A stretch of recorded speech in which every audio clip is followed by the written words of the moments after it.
Painted application ધોરણ 6 થી 12ના વિદ્યાર્થીઓ માટે અપડેટ થઈ ચૂકી છે. આ એપ્લિકેશનમાં શું છે? બધા જ વિષયના વિડીયોઝ છે. ગુજરાતની બેસ્ટ ફેકલ્ટી દ્વારા લાઈવ લેક્ચર્સ છે. આઈએમપી પ્રશ્ન છે, ટેસ્ટ સિરીઝ છે અને ગુજરાતના તમામ વિદ્યાર્થીઓ સાથે તમે તમારી કમ્પેરિઝન કરી શકો છો. ગેમિફિકેશન છે અને બીજું ઘણું બધું. તો તમે એપ્લિકેશન ડાઉનલોડ ન કરી હોય તો ડિસ્ક્રિપ્શનમાં લિંક આપી છે. હમણાં જ પ્લે સ્ટોર ઉપર જાઓ અને એપ્લિકેશન ડાઉનલોડ કરો. ઘરે બેઠીને સરસ મજાનું ગુજરાતની જોરદાર ફેકલ્ટી સાથે ભણો, સારા માર્ક્સે પાસ થાઓ. આપણે જોયું તો ડિબેન્ચર છે એ તો કે કંપનીની ઉછીની મૂડી છે. કંપની ટૂંકા ગાળા માટે જ્યારે નાણાંની જરૂર પડે ત્યારે ડિબેન્ચર બહાર પાડે છે. અહીંયા ડિબેન્ચર એક રીતે બેંકના લોન પ્રમાણે કામ કરે છે. જે રીતે બેંકની અંદર ડિબેન્ચર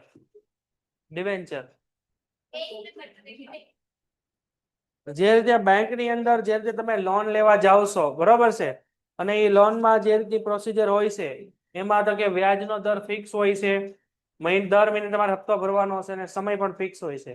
તો આ જ રીતે આપણી પાસે જે ડિબેન્ચર હોય એ પણ એ રીતે જ હોય કે ભાઈ ડિબેન્ચર છે એ ઉછીની મૂડી છે. દાખલા તરીકે કંપનીને 100 કરોડ ડિબેન્ચર બહાર પાડવા છે તો કંપનીને સામે 100 કરોડની મિલકત ગીરવે મૂકવી પડે અને જે ડિબેન્ચર ખરીદે છે એ ડિબેન્ચર ધારકો કહેવાય, બરાબર છે. અને ડિબેન્ચર ધારકોને અહીંયા વ્યાજ મળે, બરાબર છે. અહીંયા એ લોકોને વ્યાજ છે એ દર મહિને મળે તો એ સમય પણ ફિક્સ હોય, બરાબર. વ્યાજની ટકાવારી પણ ફિક્સ હોય, ક્યારે મળશે એ પણ ફિક્સ હોય. હવે કંપનીના જે ડિબેન્ચર કંપનીમાં જે ડિબેન્ચર ધારકો માટે જે મિલકત ગીરવે મૂકવામાં આવેલી હોય એ મિલકત ગીરવે મૂકવામાં આવેલી છે ડિબેન્ચર ધારકો વતી ડિબેન્ચર ટ્રસ્ટીની નિમણૂક કરવામાં આવે છે અને ડિબેન્ચર ટ્રસ્ટી અને કંપનીની વચ્ચે જે કરાર થાય એને ટ્રસ્ટ ડીડ કહેવાય, ડિબેન્ચરનો કરાર કહેવાય. જે ડિબેન્ચર ટ્રસ્ટીઓ છે એ કોણ છે? ડિબેન્ચર ધારકના પ્રતિનિધિઓ છે. કારણ કે ડિબેન્ચર ધારકો પોતાના વતી ટ્રસ્ટીની નિમણૂક કરે છે જે એ લોકોના રિપ્રેઝેન્ટેટિવ બને. અહીંયા જે કરાર છે એ કોની વચ્ચે થાય છે? અહીંયા કરાર છે એ આપણે કંપની અને ડિબેન્ચર ટ્રસ્ટીની વચ્ચે થાય છે. આટલી આપણે ચર્ચા કરી હતી. પછી આપણે જોયું તો ડિબેન્ચર છે એના 4 પ્રકાર છે. એક ગીરો ડિબેન્ચર છે, ફુલ્લી કન્વર્ટેબલ, પાર્ટલી કન્વર્ટેબલ અને નોન કન્વર્ટેબલ. અહીંયા સુધી કોઈને કઈ ડાઉટ છે ઓનલાઈનમાં?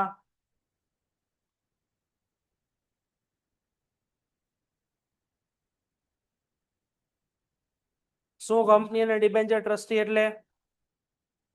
હા, સ્ક્રીનશોટ લઈ લ્યો. ચાલો પેલા આટલું લઈ લ્યો, પેલા સ્ક્રીનશોટ. પાસે સલામતી વાળા ડિબેન્ચર એટલે ગીરો ડિબેન્ચર, રૂપાંતરિત અને બિન રૂપાંતરિત. રૂપાંતરિત બે પ્રકારના હોય, ફુલ્લી રૂપાંતરિત અને પાર્ટલી રૂપાંતરિત. એટલે કે સંપૂર્ણ રૂપાંતરને પાત્ર અને અંશતઃ રૂપાંતરને પાત્ર. એટલે આ મુદ્દો છે ને એને આપણે બે ભાગમાં જોશું કારણ કે 12મા ધોરણમાં 4 પ્રકાર આવશે. તો સ્ટાર્ટ કરીએ સલામતી વાળા ડિબેન્ચર. તો કે જે ડિબેન્ચરની કુલ રકમ સામે કંપનીની પોતાની મિલકતો ગીરવે મૂકી હોય તેને આપણે સલામતી વાળા કે તારણ વાળા ડિબેન્ચર કહેવાય, બરાબર છે. જેમાં દાખલા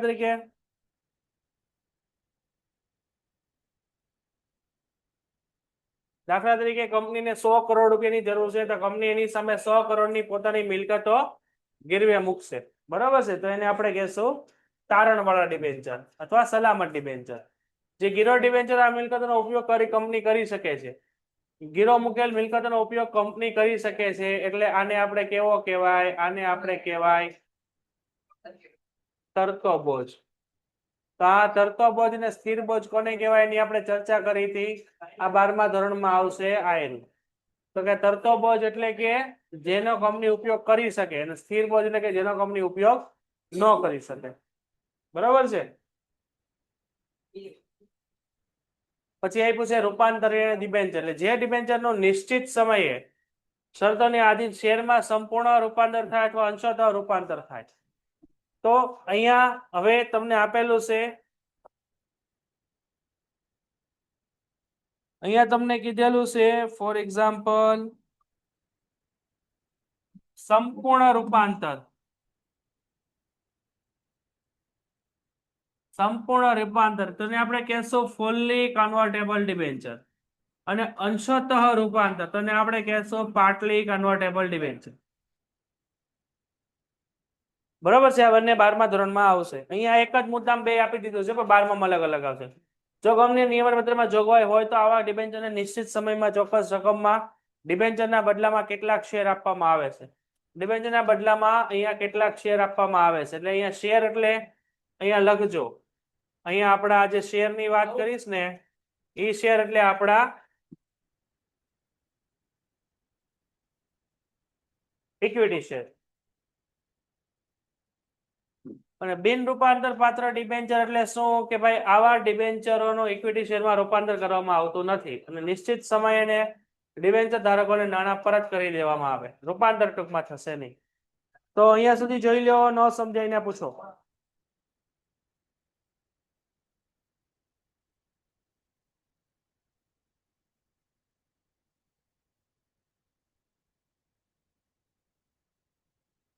આટલું 12મા ધોરણમાં આવશે. મેં તમને જેટલું શીખવાડ્યું એટલું ચેપ્ટર નંબર 3 ની અંદર. આપણે કોઈને કઈ ડાઉટ છે ભાઈ? એના પછી બોન્ડ આપેલું છે. બોન્ડ તમારે 12મા ધોરણમાં નહીં આવે. બોન્ડ એક પ્રકારે એક પ્રકારનો એગ્રીમેન્ટ છે. એ પણ ઉછીની મૂડી માટેનો જ છે. ફોર એક્ઝામ્પલ, મારે તો કે પૈસાની જરૂર છે 100 કરોડ રૂપિયાની, બરોબર છે. એ 100 કરોડ રૂપિયા હું તમારી પાસેથી ઉછીના લઉં તો હું તમને સામો બોન્ડ કરી દઉં, એટલે કે લખાણ કરી દઉં કે ભાઈ હું તમને દર મહિને આટલા રૂપિયા આપીશ, દર મહિને આટલા રૂપિયા વ્યાજ આપીશ, ને આટલા સમયમાં તમારા પૈસા પરત કરી દઈશ. તો એક પ્રકારનું એગ્રીમેન્ટ છે, બરાબર, જેને બોન્ડ આપણે કહેવાય. બોન્ડ ગવર્મેન્ટના પણ હોઈ શકે, પ્રાઇવેટ કંપનીના પણ હોઈ શકે. જ્યારે પણ કંપનીને જરૂર પડતી હોય પૈસાની, ગવર્મેન્ટને જરૂર પડતી હોય, ગવર્મેન્ટ પોતાના બોન્ડ બહાર પાડે. બોન્ડની અંદર તમારે અમુક પૈસા ગવર્મેન્ટને દેવાના હોય. ફોર એક્ઝામ્પલ, આપણે સમજીએ કે 5 લાખ રૂપિયા ગવર્મેન્ટને દીધા, તો ગવર્મેન્ટ એ બોન્ડની અંદર તમને બધું લખાણ કરી દે કે દર મહિને આટલા ટકા વ્યાજ ચૂકવવામાં આવશે અને આટલા સમયમાં તમારા પૈસા પરત મળશે. તો એક રીતે આપણી ઇન્કમ થાય, બરાબર છે, બોન્ડ થ્રુ. તો બોન્ડ એ કંપનીને લાંબા ગાળે નાણાંની જરૂરિયાતો સંતોષવા માટે છે. આ લાંબા ગાળા માટેની છે. બોન્ડ એ એક રીતે ઉછીની મૂડી છે. આ પણ ઉછીની મૂડી છે, એ આપણને ખબર જ છે. એક પ્રકારે કંપનીનું દેવું છે, જે તે ડિબેન્ચર છે એ રીતે. એ પણ લોકો કંપનીના લેણદારો છે. જે રીતે જેટલું ડિબેન્ચરમાં તમે જોયું એ બધી વસ્તુ અહીંયા કોપી પેસ્ટ જ હશે. ડિબેન્ચર પણ કંપનીની ઉછીની મૂડી છે, ડિબેન્ચર પણ કંપની માટે દેવું છે, અને ડિબેન્ચર પણ કંપનીના ડિબેન્ચર હોલ્ડરો પણ કંપનીના લેણદારો છે. એ રીતના બોન્ડ હોલ્ડરો પણ લેણદારો છે, જેમાં નિશ્ચિત દરે અને સમયે તમને વ્યાજ ચૂકવવામાં આવે છે. બોન્ડની મૂળ રકમ સામાન્ય રીતે ડિબેન્ચર કરતા વધુ હોય છે. અહીંયા આ ડિબેન્ચર દાખલા તરીકે 1000, 10,000, 15,000 ને બહાર પડે, પણ બોન્ડ બહુ મોટી રકમના બહાર પડતા હોય, બરાબર છે.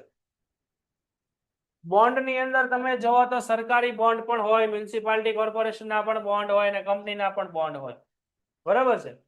બોન્ડ એ જે નામેથી બહાર પાડવામાં આવે તે નામથી ઓળખવામાં આવે છે. દાખલા તરીકે સરદાર સરોવર બોન્ડ.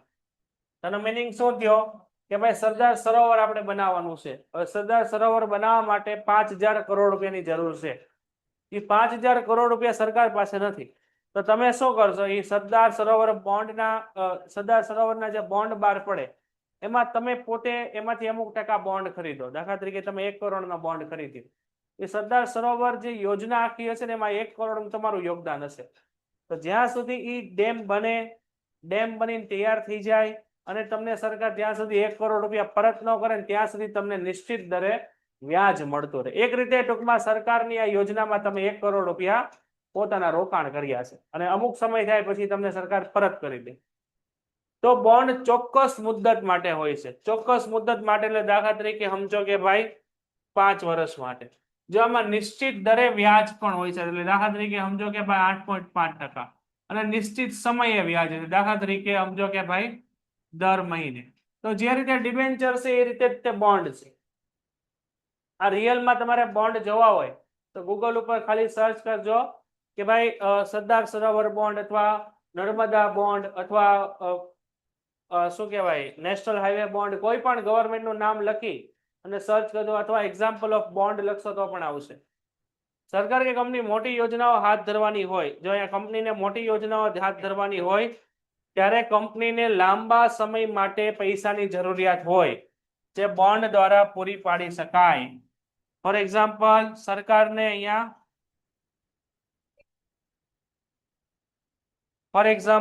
સમજો કે ભાઈ સરકારને છે ભાઈ કેવી છે તો કે મોટી યોજના હાથ ધરવાની હોય ત્યારે એ લોકોને મોટી રકમ લાંબા સમય માટે જરૂર હોય.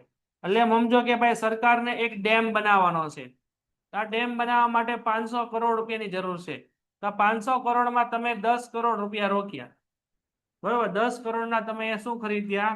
આના બોન્ડ ખરીદ્યા. તો આ બોન્ડ તમે ખરીદશો એટલે અહીંયા તમને દર મહિને નિશ્ચિત દરે વ્યાજ મળશે 5 વર્ષ માટે, અને 5 વર્ષ પછી તમારા નાણાં શું થઈ જશે? પરત થઈ જશે. ફાઇનાન્સ એટલે એવી સંસ્થાઓ કે જેમાં બેંકના વ્યવહારો ન થતા હોય. દાખલા તરીકે તમે જોયેલું હોય કે ભાઈ ગોલ્ડ લોન આપતી કંપની હોય, બરાબર છે, એ બધી નોન બેન્કિંગ ફાઇનાન્સ કહેવાય, NBFC. દાખલા તરીકે તમે લોન આપતી, દાખલા તરીકે મુથુટ કંપનીનું નામ સાંભળેલું હોય, મુથુટ ફાઇનાન્સ અથવા કેપ્રિક ગોલ્ડ લોન.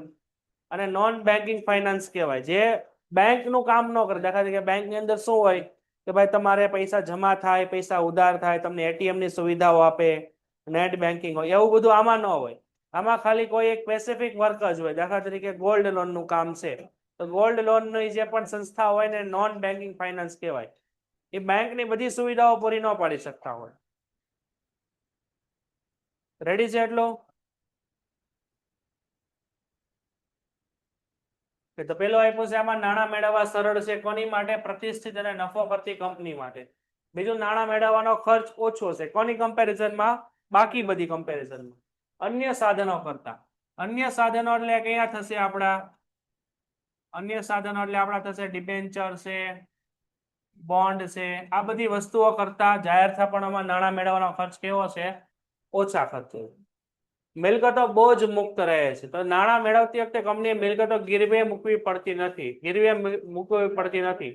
અહીંયા ગીરવે ક્યાં મૂકવી પડતી? પેન્ટેડ એપ્લિકેશન ધોરણ 6 થી 12ના વિદ્યાર્થીઓ માટે અપડેટ થઈ ચૂકી છે. આ એપ્લિકેશનમાં શું છે? બધા જ વિષયના વિડીયોઝ છે. ગુજરાતની બેસ્ટ ફેકલ્ટી દ્વારા લાઈવ લેક્ચર્સ છે. IMP પ્રશ્ન છે, ટેસ્ટ સિરીઝ છે, અને ગુજરાતના તમામ વિદ્યાર્થીઓ સાથે તમે તમારી કમ્પેરિઝન કરી શકો છો. ગેમિફિકેશન છે અને બીજું ઘણું બધું. તો તમે એપ્લિકેશન ડાઉનલોડ ન કરી હોય તો ડિસ્ક્રિપ્શનમાં લિંક આપી છે. હમણાં જ પ્લે સ્ટોર ઉપર જાઓ અને એપ્લિકેશન ડાઉનલોડ કરો. ઘરે બેઠીને સરસ મજાનું ગુજરાતની જોરદાર ફેકલ્ટી સાથે ભણો, સારા માર્ક્સે પાસ થાઓ. તો કે ડિબેન્ચરમાં ગીરવે મૂકવી પડે છે. આ ડિબેન્ચરમાં મૂકવી પડે જ્યારે આમાં મૂકવી પડતી નથી. વ્યાજ એક પ્રકારનો ખર્ચ છે. તો કે જાહેર થાપણો ચૂકવતી વખતે વ્યાજ એ કંપની માટે ખર્ચ નથી, આવકમાં ખર્ચ તરીકે બાદ મળે છે. તેથી કંપનીને આવકવેરો ઓછો ભરવો પડે છે. આવકવેરો ઓછો ભરવો પડે છે એટલે કે વ્યાજ એ કંપની માટે એક પ્રકારની જાવક છે. એક પ્રકારની કંપની માટે જાવક છે. એટલે જે કંપનીના નફામાંથી એ માઇનસ થાય. એટલે અહીંયા આપણે ટેક્સ કેવો ભરવો પડશે? ઓછો. પછી આપ્યું છે આપણે કાર્યશીલ મૂડી તરીકે આનો ઉપયોગ કરી શકીએ. હવે જો 12મા ધોરણની અંદર તમારે BA ની અંદર ચેપ્ટર નંબર 9 આવશે. 12th ની અંદર BA ની અંદર ચેપ્ટર નંબર 9 આવશે. એમાં આપણી પાસે આવશે ચેપ્ટરનું નામ છે ફાઇનાન્શિયલ ડિસિઝન, એટલે કે નાણાકીય ફાઇનાન્શિયલ માર્કેટ ચેપ્ટરનું નામ છે. ફાઇનાન્શિયલ માર્કેટ એટલે જેને આપણે કહેશું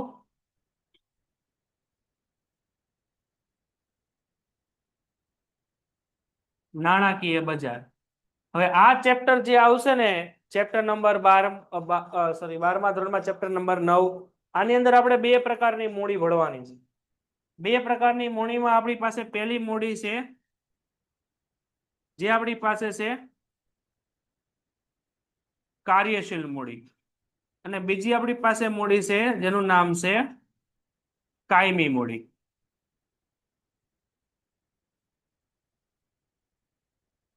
તો કાર્યશીલ મૂડીને વર્કિંગ કેપિટલ કહેશું, કાયમી મૂડીને આપણે ફિક્સ કેપિટલ કહેશું. બરાબર છે. તો કાર્યશીલ મૂડી કોને કહેવાય ને કાયમી મૂડી આપણે કોને કહેવાય? તો કે જે પણ મૂડી કંપનીના ટૂંકા ગાળા માટે ઉપયોગમાં લેવાતી હોય. આ તો કે આપણા ટૂંકા ગાળા માટે હોય અને આ તો કે આપણા લાંબા ગાળા માટે હોય. બરાબર. આ છે કંપનીના રોજબરોજના ખર્ચ ચૂકવવા માટે. રોજબરોજના ખર્ચ માટેની મૂડી છે કઈ? તો કે કાર્યશીલ મૂડી. જ્યારે કાયમી મૂડી તમે જુઓ તો કંપનીના લાંબા ગાળાના ખર્ચ માટેની છે. ફોર એક્ઝામ્પલ તમે અહીંયા સમજો કે ભાઈ કાયમી મૂડીમાં કઈ કઈ વસ્તુ આવે. દાખલા તરીકે તમારે મકાન ખરીદવું છે, દાખલા તરીકે તમારે યંત્ર ખરીદવું છે કે આપણે જમીન ખરીદવું છે. તો આ બધી વસ્તુ તમે કાયમી મૂડીથી ખરીદી શકો. જ્યારે રોજબરોજના ખર્ચાઓ છે તમે કાર્યશીલ મૂડીથી ખરીદી શકો. રોજબરોજના ખર્ચા એટલે તમે સમજો કે ભાઈ દાખલા તરીકે આપણે લેવો છે તો કે કાચો માલ ખરીદવો છે. તો આ બધી વસ્તુઓ તમે કાયમી મૂડીથી કાર્યશીલ મૂડીથી ખરીદી શકો. આ બધું યાદ રાખજો. 12મા ધોરણની અંદર આ બધી વસ્તુઓ આવશે. એક આપણી પાસે અહીંયા એવું ને એવું એક બીજી વસ્તુ પણ હતી.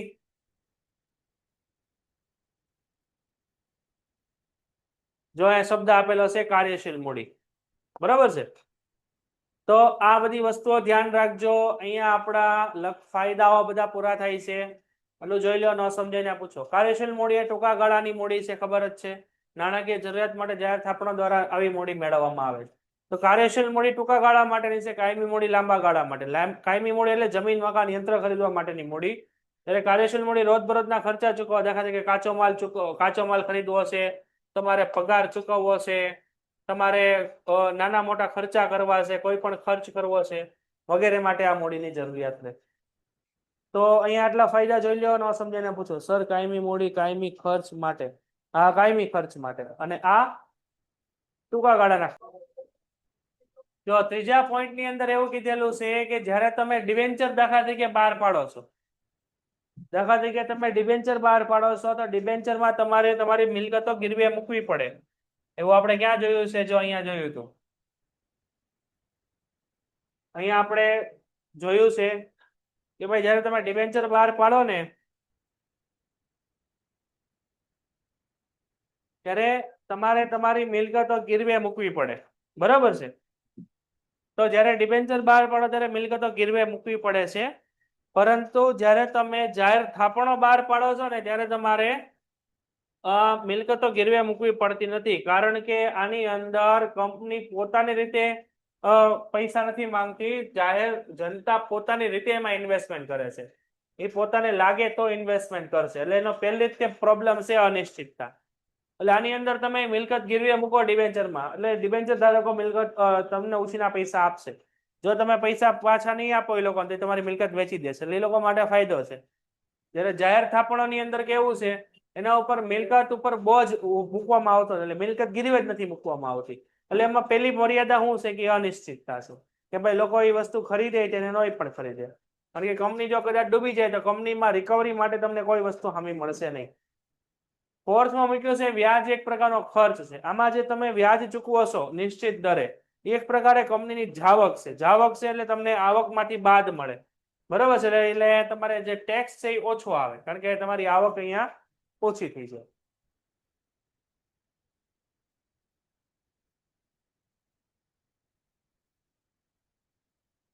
નહીં, ભવિષ્યમાં ગીરવે મૂકવામાં આવે જ નહીં. કારણ કે આની અંદર કન્ડિશન જ પહેલી એ છે કે આમાં તમે પૈસા ઉછીના લ્યો તો તમારે કોઈ પ્રકારની મિલકત ગીરવે કંપની મૂકશે નહીં.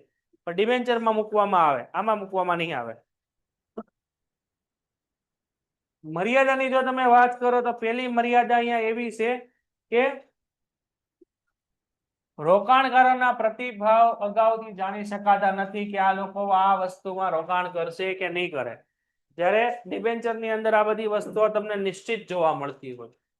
કારણ કે આમાં અનિશ્ચિતતા છે. કારણ કે નાણાં મેળવવા માટે જાહેર જનતા છે એ વસ્તુ જાહેર થાપણો ખરીદે છે અને ન પણ ખરીદે. પછી એ પછી રોકાણકારોને જોખમ છે. કારણ કે આ કેવા છે? બિન સલામત દેવા છે. કારણ કે આની અંદર આપણે મિલકતો ગીરવે રાખતા નથી. આ વસ્તુ અહીંયા જોઈ રહી. આ વસ્તુ આ જે ત્રીજો મુદ્દો છે ને મિલકતો બોજ મુક્ત છે. એ આપણા માટે ફાયદો છે, પણ રોકાણકાર માટે નુકસાન છે, કારણ કે કંપની પૈસા ડૂબી જશે તો કંપની કોઈ પણ પ્રકારની મિલકત ગીરવે રાખશે નહીં, જેનાથી કંપનીને ફાયદો છે, પણ રોકાણકારોને નુકસાન છે. સુખના સમયના સાથી એટલે શું કે ભાઈ તમે કોઈ પણ કંપનીના શેર ક્યારે ખરીદો, કોઈ પણ કંપનીમાં ઇન્વેસ્ટમેન્ટ ક્યારે કરો? જ્યારે કંપની નફો કરતી હોય અને જ્યારે કંપની આગળ આવતી હોય, અથવા જ્યારે કંપનીમાં ફાયદો થતો હોય, તમને વધારે પડતું વ્યાજ ચૂકવતી હોય, તો જ તમે ઇન્વેસ્ટમેન્ટ કરો ને, હાગે ના? તમે એવી કોઈ કંપનીમાં ઇન્વેસ્ટમેન્ટ કરશો કે જેમાં કંપની ડૂબતી હોય, કંપનીમાં ખોટ જતી હોય, કંપની ઉપર વધારે પડતું દેવું હોય, તો નહીં કરો. તો અહીંયા જે જાહેર થાપણોમાં રોકાણ કરનારા વ્યક્તિઓ છે, એ તમારી કંપનીમાં ત્યારે જ ઇન્વેસ્ટ કરે જ્યારે તમારી કંપની નફો કરતી હોય, પ્રોફિટમાં હોય ને ફાયદામાં હોય ને આગળ વધતી હોય.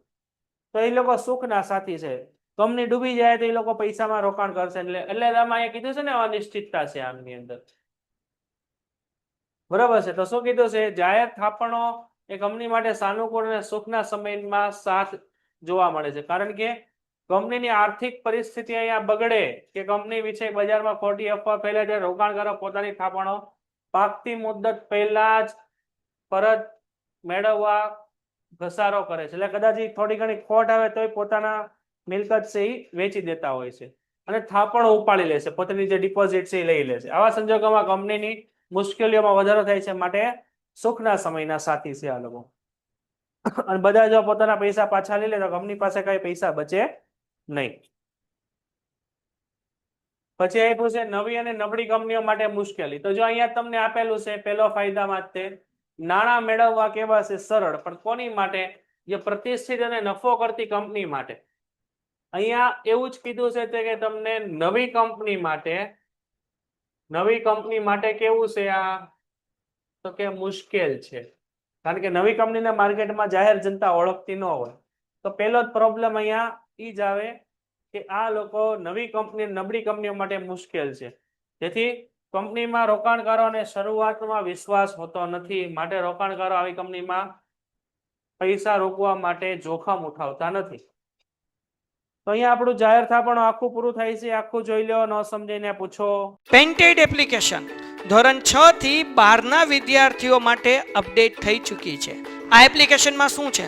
બધા જ વિષયના વિડીયોઝ છે, ગુજરાતની બેસ્ટ ફેકલ્ટી દ્વારા લાઈવ લેક્ચર્સ છે, આઈએમપી પ્રશ્ન છે, ટેસ્ટ સિરીઝ છે, અને ગુજરાતના તમામ વિદ્યાર્થીઓ સાથે તમે તમારી કમ્પેરિઝન કરી શકો છો. ગેમિફિકેશન છે અને બીજું ઘણું બધું. તો તમે એપ્લિકેશન ડાઉનલોડ ન કરી હોય તો ડિસ્ક્રિપ્શનમાં લિંક આપી છે, હમણાં જ પ્લે સ્ટોર ઉપર જાઓ અને એપ્લિકેશન ડાઉનલોડ કરો.